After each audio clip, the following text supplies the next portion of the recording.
Four lane संघर्ष समिति के वरिष्ठ उपाध्यक्ष सुदर्शन शर्मा ने जसूर में पत्रकार वार्ता के दौरान सरकार पर अपने चहेतों को आर्थिक लाभ देने के आरोप लगाए हैं। सुदर्शन शर्मा ने कहा कि फोर लेन सड़क परियोजना निर्माण कार्य के लिए प्रथम चरण का मुआवजा राशि भुगतान करने में जो पैरामीटर को आधार बनाकर मूल्यांकन निर्धारित किया है उसमें तमाम प्रभावित असमंजस की स्थिति में है।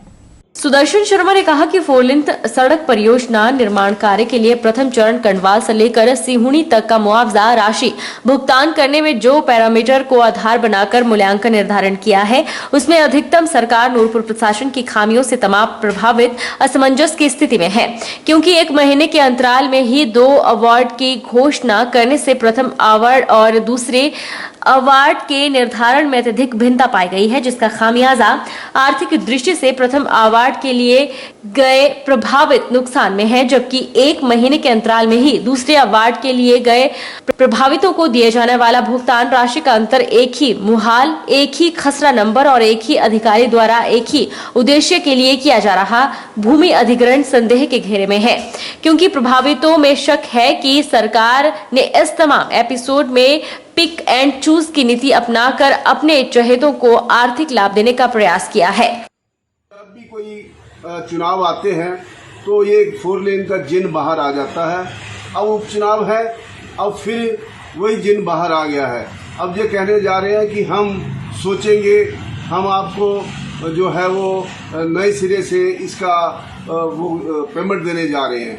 मैं ये पूछना चाहता हूँ कि जब इन्होंने प्रथम जो अवार्ड है उसकी पेमेंट और दूसरे अवार्ड की पेमेंट का 1 महीने का अंतराल था, उस अंतराल में वो कौन सा पैरामीटर सरकार के हाथ लग गया कि 10,000 प्रति मरला की जो रेशो थी पेमेंट की वो 1 लाख रुपये प्रति मरला के हिसाब से हो गई। यदि सरकार सहमत है कि 1 लाख रुपया प्रति मरला के हिसाब से लोगों को भुगतान दिया जा रहा है, तो जो प्रथम चरण के हैं, प्रथम अवार्ड के जो लोग हैं, उनको क्यों दुखी किया जा रहा है? उनको भी जो दूसरा अवार्ड किया गया उसके मुताबिक पेमेंट दी जाए। उनको क्यों बोला जा रहा है कि आप आर्बिट्रेशन में जाएं और आर्बिट्रेशन में जाके पेमेंट लें? हम क्यों ऐसा आर्बिट्रेशन में जाएं?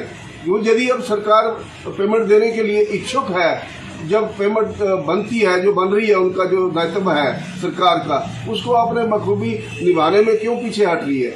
मैं तो यही कहूँगा कि जितनी भी कमियां, जितनी भी खामियां हैं, उसको मुख्यमंत्री महोदय पर्सनल निजी रूप से देखें और लोगों के साथ जो धोखा हुआ है उस धोखे को वो स्पष्टीकरण दे। कलेहल में मूलभूत सुविधाओं को लेकर धरने पर बैठे ग्रामीणों ने विधानसभा उपाध्यक्ष एवं चुराहा विधायक पर नजरअंदाजी का आरोप लगाया है। विधानसभा उपाध्यक्ष हंसराज अपने काफिले के साथ चुराहा की ओर जा रहे थे। जब उनका काफिला कलेहल पहुंचा तो धरने पर बैठे दर्जनों से अधिक ग्रामीण उनसे मिलने के लिए सड़क पर खड़े हो गए, लेकिन विधानसभा उपाध्यक्ष ने अपना मुंह फेरते हुए गाड़ी को वहां नहीं रोका। इसको लेकर धरने पर बैठे लोगों में भारी रोष पनप रहा है। कलेहल विकास संगठन के अध्यक्ष मान सिंह और धरने पर बैठे अभय चौहान ने कहा कि विधानसभा उपाध्यक्ष ने उन्हें फोन कर कहा था कि जब वह भरमौर से वापस चुराहा लौटेंगे तो उनसे मिलकर जाएंगे। चुराहा जाते समय उन्होंने कलेहल में अपनी गाड़ी को ब्रेक तक नहीं लगाई। जब तक ग्रामीणों की मांगे पूरी नहीं होती हैं, तब तक किसी भी शर्त या दबाव में धरने को खत्म नहीं किया जाएगा। इस धरने को और मजबूत करने के लिए चक्काजाम की रणनीति बनाई गई है। धरना कर रहे लोगों की मांगे हैं कि कलेहल और भावला गांव को सड़क से जोड़ना, कलेहल पीएचसी का दर्जा बढ़ाने के साथ कलेहल में बच्चों के लिए विज्ञान और कॉमर्स विषय शुरू करने की मांग पूरी होने तक धरना जारी रहेगा। दोस्तों, जैसा कि आपको पता है, आज हमारा धरने का 10वां दिन था और डिप्टी स्पीकर से आज बात हुई थी हमारी सुबह। उन्होंने बताया था कि हम आ रहे हैं भरमौर से और आपसे मिल के जाएंगे, और आए, वो बात होती रही उनसे। और जैसे यहाँ पे पहुँचे, लोग उनका इंतज़ार कर रहे थे रोज़ की तरह।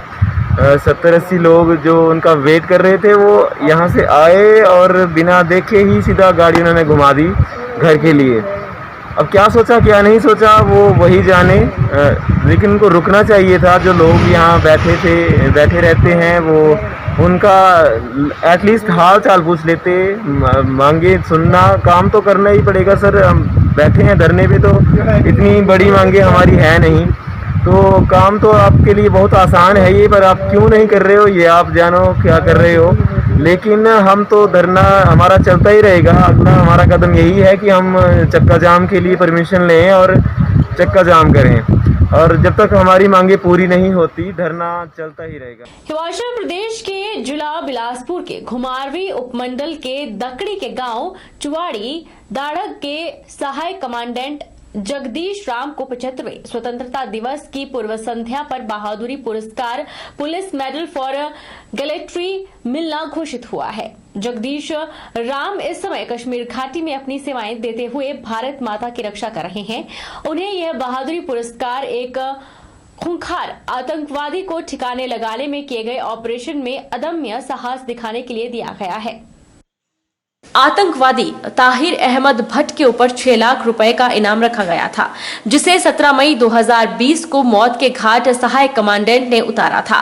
इस पुरस्कार के मिलने के साथ ही सहायक कमांडेंट को सैलरी के अलावा 6,000 रुपए प्रति माह पूरी उम्र मिलेगा और 75% छूट के साथ ट्रेन और हवाई जहाज में सफर में अपने साथ एक अटेंडेंट भी ले जा सकता है।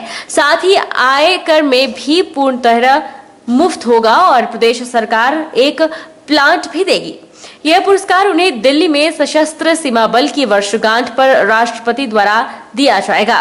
पुलिस मेडल फॉर गैलेट्री अवार्ड उन्हें दिल्ली में सशस्त्र सीमा बल की वर्षगांठ पर राष्ट्रपति द्वारा दिया जाएगा। जगदीश राम ने बताया कि उन्हें पहले भी भारत के पूर्व राष्ट्रपति प्रणब मुखर्जी द्वारा सराहनीय सेवा को मान्यता देते हुए मेडल से राष्ट्रीय पुरस्कार से सम्मानित किया गया है। मुझे भारत सरकार द्वारा 15 अगस्त को गैलेंट्री अवार्ड से सम्मानित करने की घोषणा की है, जिसमें हमने 6 लाख के इनामी कट्टर आतंकवादी को मार गिराया। इस ऑपरेशन में हमारा एक साथी शहीद भी हो गया।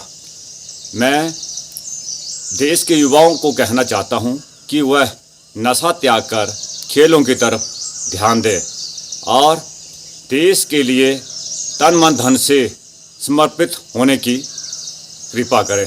जय हिंद, जय भारत। बहरहाल बुलेटिन में इतना ही। आप देखते रहिए HP 24/7।